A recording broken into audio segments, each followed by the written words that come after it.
हाय लोगो, welcome back. कल Barcelona ने अपना पहला मैच खेला 2026 का एस्पेनॉल के अगेंस्ट। मतलब एक कार्डिलन डर्बी थी जिसमें कि स्टेक्स बहुत हाई थे, क्योंकि एस्पेनॉल के जो फैंस थे वो जॉन गार्सिया के सर के पीछे थे।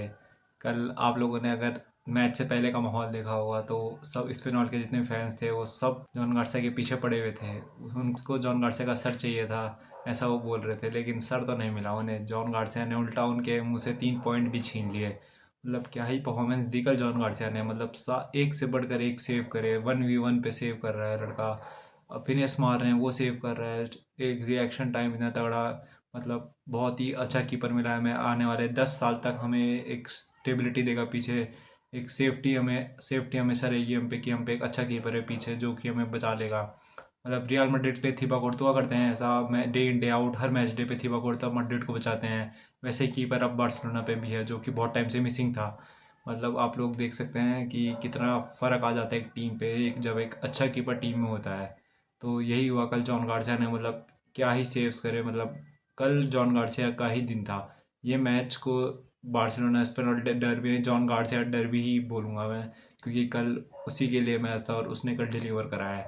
मतलब एक टॉप कीपर को कैसा परफॉर्म करना चाहिए एट द टॉप लेवल उसने दिखाया ही है। मतलब ऐसा भी नहीं कि ये कोई बहुत ही तगड़ा मैच था, एक सिंपल लीग मैच था, लेकिन अगर हम लीग जीते हैं तो हम आगे जाके इन मैचेस को देखेंगे वापस कि हाँ, इन मैचों में हमें किसने बचाया था।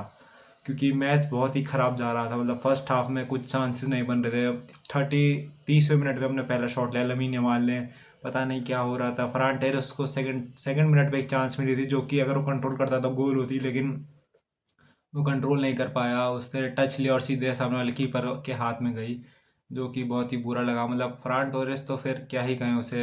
मतलब फरान टोरेस नहीं है भाई वो। मतलब प्रॉपर नंबर 9 नहीं बन सकता है बार्सिलोना का। हमें एक नंबर 9 चाहिए ही चाहिए, और एक डिफेंडर भी चाहिए। कल मतलब जिस तरीके से खेल रहे थे जेरार्ड मार्टिन और कुबारसी, अच्छा खेल रहे थे, लेकिन फिर भी क्योंकि अब क्रिस्टेंसन को भी इंजरी हो चुकी है, he will be out for more than 4 months I think, ACL injury है। तो इसकी वजह से हमें एक डिफेंडर लाल विंटर विंटर ट्रांसफर विंडो में एक डिफेंडर चाहिए चाहिए, क्योंकि जिस हिसाब से हम खेलते हैं हमें डिफेंडर चाहिए ही भाई। क्योंकि कल हमने देखा जब जॉन गार्सिया ने जेरार्ड मार्टिन को पुश कर दिया वो गोल बचाने के लिए, भाई वो देख के मुझे इतनी हंसी आई ना। मतलब जॉन गार्सिया बॉल तक नहीं पहुंच सकता था और उसके आगे जेरार्ड मार्टिन था, तो उसने जेरार्ड मार्टिन को धक्का दे दिया गोल बचाने के लिए। जेरार्ड मार्टिन गिर भी गया और गोल बच गया, ये अच्छा था।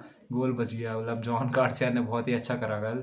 और अगर हम मैच की बात करें तो मतलब फर्स्ट हाफ बहुत ही बेकार था, कुछ हो ही नहीं रहा था। फिर जैसे सब्स्टिट्यूशन हुए, फर्मीन लोपेस जैसे ही आए अंदर, फर्मीन आए, डैनी ओल्मो आए, लेवेंडोस्की आए, पेड्रे आए, तो फिर गेम थोड़ा खुला। क्योंकि जो स्पेनियोल का डिफेंस लाइन और डिफेंस लाइंस के बीच में एक बहुत ही कम गैप था, बहुत ही कॉम्पैक्ट होकर खेल रहे थे, तो हमें वो नहीं हो रहा था। मतलब हम हमारे पास कोई ऐसा प्लेयर नहीं था टीम में जो थोड़ा होल्ड अप कर सके। ये सारे रनर्स थे, Raphinha is a runner, Rashford भी एक रनर है। मतलब कोई ऐसा प्लेयर नहीं था जो थ्रू बॉल निकाल पाए उनके लिए। लमीन हमारी इकलौता प्लेयर था और उसकी साइड से भी ज़्यादा कुछ हो नहीं रहा था। और मतलब बहुत ही ऐसा हो रहा था कि हम एक ही साइड पे ओवरलोड कर दे रहे थे फ्लैंक, और फ्लैंक स्विच नहीं कर पा रहे थे। ये मतलब पेड्री के आने से पहले का मैं बता रहा हूँ। जैसे ही पेड्री आया तो हम फ्लैंक स्विच करने आसानी से लग गए थे, क्योंकि पेड्री इन सब चीज़ों में ही स्पेशलिस्ट है। क्योंकि उससे पहले हम एक ही तरफ एक ही फ्लैंक में सारे प्लेयर थे, तो वहाँ से फ्लैंक स्विच नहीं हो पा रहा था आसानी से, जो कि बहुत वो हो रहा था मुश्किल। क्योंकि अगर आप एक साइड अगर आप ओवरलोड कर देते हो तो वहाँ से अगर आपको एडवांटेज उठाना है तो आपको फ्लैंक स्विच करना पड़ेगा, जो कि नहीं कर पा रहे थे हम।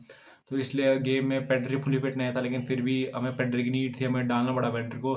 फ्रेंकी डियोंग का गेम मैं कहूँगा बहुत ही कंजर्वेटिव होकर खेल रहा था। मतलब जिस तरीके से फ्रेंकी को मैं देखता हूँ वैसा नहीं खेला कल वो, क्योंकि वो डिस्ट्रप्टिव नेचर में थोड़ा खेलने की कोशिश कर रहा था, जो कि उसको ज़रूरत नहीं थी। क्योंकि कल एरिक गार्सिया था फील्ड में, जो कि वो रोल कर सकता था। तो यही सब हुआ। बाकी गोल, अगर हम गोल की बात करें तो भाई फर्मीन लोपेस का आने से डिफरेंस साफ पता चला। क्योंकि जिस तरीके से उसने वो रन निकाला, डिफेंडर को स्कैन करा, पीछे से डिफेंडर आ रहा है, वहाँ पे उसने टच लिया, डिफेंडर को पुल अवे करा और वहाँ से बॉल निकाली। फिर उसके आगे दो रनर्स थे, राइट हैंड साइड पे डैनी ओल्मो थे और लेफ्ट हैंड साइड पे लेवेंडोस्की थे। वहाँ पे उसने वेट करा और डैनी ओल्मो के लिए एक सही मोमेंट पे पास निकाला, और वहाँ से डैनी ओल्मो की क्या ही फिनिश थी। मतलब ऐसे अगर शॉट्स बार्सिलोना के प्लेयर्स ले तो फिर बहुत ही बढ़िया होगा, क्योंकि शॉट्स हम नहीं ले रहे थे। बहुत ही मतलब शॉट्स ही लेना भूल गए थे, मेरे को लग रहा था बार्सिलोना के प्लेयर। डैनी ओल्मो ने क्या ही फिनिश शॉट मारा। मतलब ये शॉट की देख के मुझे वो लुइस सुआरेज़ की याद आ गई, जो उसने डेविड लुइस को नटमैग करके मारा था। वैसे ही टाइप का फिनिश था, लेकिन ये बहुत ही अच्छा था। कीपर की पोजीशन को दिखा डैनी ओल्मो ने और वहाँ से मारा। मतलब जो इन बिटवीन द लाइन्स हमारा गेम था, वो फर्मीन और डैनी ओल्मो के आने से बहुत ही अच्छा हो गया, क्योंकि उससे पहले हम देख रहे थे कि जो उनकी लाइन्स के बीच में जहाँ पे स्पेस बन रहे थे, वहाँ पे हम नहीं कर पा रहे थे कुछ।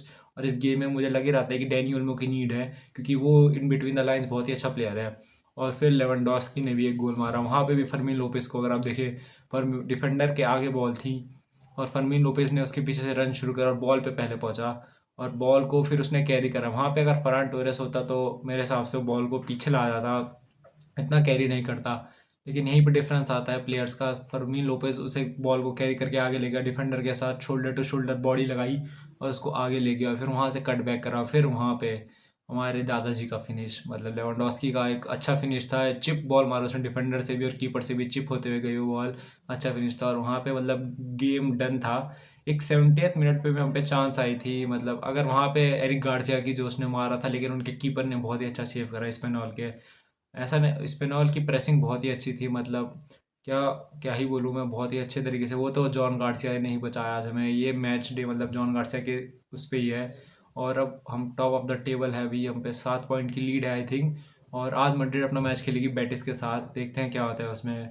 इस साल की स्टार्टिंग बहुत ही तगड़ी हुई है, अब देखते हैं क्या होता है। आर्सेनल ने भी अपना मैच जीता बॉर्नमूथ के अगेंस्ट, और वो भी अब टॉप ऑफ द टेबल है। सिटी का एक मैच बचा है अभी, चेल्सी के साथ सिटी का आज मैच है, देखते हैं सिटी जीतती है नहीं। चेल्सी ने तो अपना मैनेजर ही सैक कर दिया, अब उनका मैनेजर कौन आएगा ये भी देखते हैं। क्या इंटरेस्टिंग, एंजो मेरेस का जा चुके हैं, तो मुझे लगता है सिटी आज का मैच जीत जाएगी। और अब प्रीमियर लीग देखने में मज़ा आएगा, क्योंकि मेरे हिसाब से तो आर्सेनल जीत रही है लीग इस साल। अगर आर्सेनल जीतनी ही चाहिए, क्योंकि अब मेरे को लगता नहीं कोई और कंपटीशन है। City is the only competition left in the league I think. Aston villa could do something, because जिस तरीके से विला खेल रही है वो अलग ही लेवल है।